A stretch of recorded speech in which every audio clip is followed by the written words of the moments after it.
Last time గెలిచినటువంటి సీట్లలో సగం సీట్లు కూడా గెలపలేనటువంటి పరిస్థితి మహారాష్ట్రలో ఏర్పడింది.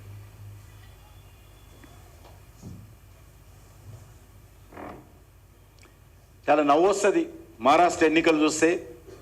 ఎన్నికలు ఫలితాలు రాకముందే బాంబే ఎయిర్పోర్ట్లో 4 విమానాలు సిద్ధం చేసి పెట్టారు. 4 విమానాలు. పైలట్స్ కూడా వచ్చి కూర్చున్నారు విమానాలలో. ఎమ్మెల్యేలకు కావాల్సినటువంటి భోజనాలు కూడా విమానాలలో రెడీ చేశారు. ఫలితాలు రాగానే వాళ్ళందరినీ, తెలంగాణ రాష్ట్రాన్ని కొంతమందిని, కర్ణాటక కొంతమందిని తరలించేటువంటి అద్భుతమైనటువంటి ప్లానింగు, ప్రజల ఆలోచనను, ప్రజల నాడిని పసిగట్టలేనటువంటి కాంగ్రెస్ పార్టీ పథకాలు సిద్ధం చేసుకొని ఈరోజు దేశ ప్రజల ముందు మరోసారి నవ్వులపాలైంది.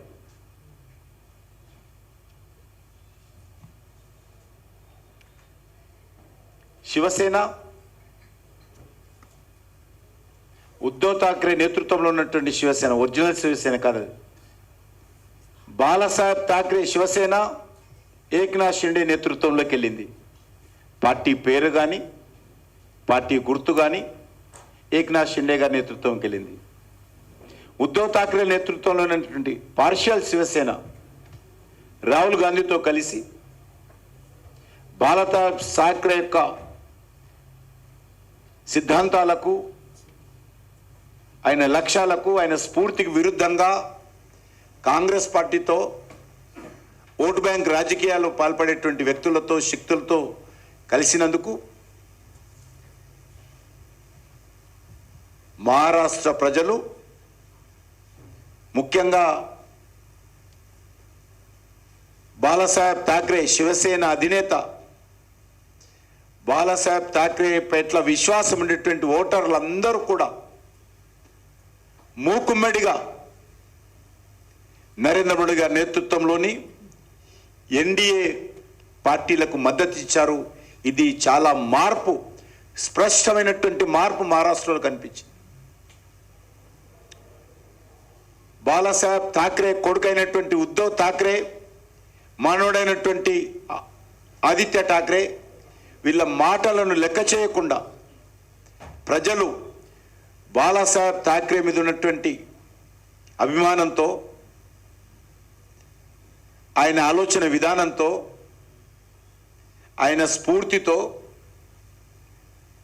కొడుకును కూడా లెక్క చేయకుండా శివసేనకు, వాళ్ళతో కలిసినటువంటి పార్టీలకు సరిగ్గా బుద్ధి చెప్పడం జరిగింది. ఈరోజు ఆ వచ్చిన కొన్ని సీట్లు, ఉద్ధవ్ ఠాక్రేకి వచ్చినటువంటి కొన్ని సీట్లు కూడా శివసేన ఓట్లు కాదది, శివసేన వ్యతిరేక ఓట్లతో ఆ సీట్లు వచ్చాయి. కూడా నిజమైనటువంటి శివసేన టోటల్గా నరేంద్ర మోడీ గారి నేతృత్వంలో ఎన్డీఏ పక్కన చేరింది. ప్రజలు చాలా చైతన్యవంతులైన విషయం మరొకసారి మహారాష్ట్ర ఎన్నికల్లో స్పష్టమైంది. శివసేన పెట్టింది ఎందుకు,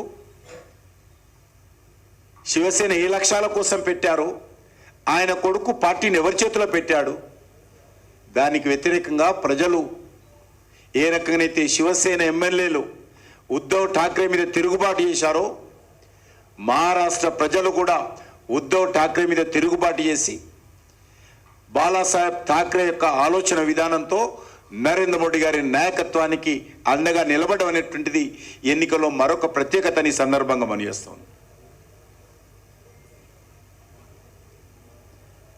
మహారాష్ట్ర ప్రజలు వారసత్వం చూడలే, మహారాష్ట్ర ప్రజలు బాలాసాహెబ్ యొక్క ఆలోచన విధానాన్ని చూశారు, ఆ యొక్క పార్టీ యొక్క సిద్ధాంతాన్ని చూశారు, బాలాసాహెబ్ ఠాక్రే యొక్క స్ఫూర్తిని చూశారనే విషయాన్ని ఈ సందర్భంగా మనం చేస్తా ఉన్నాం.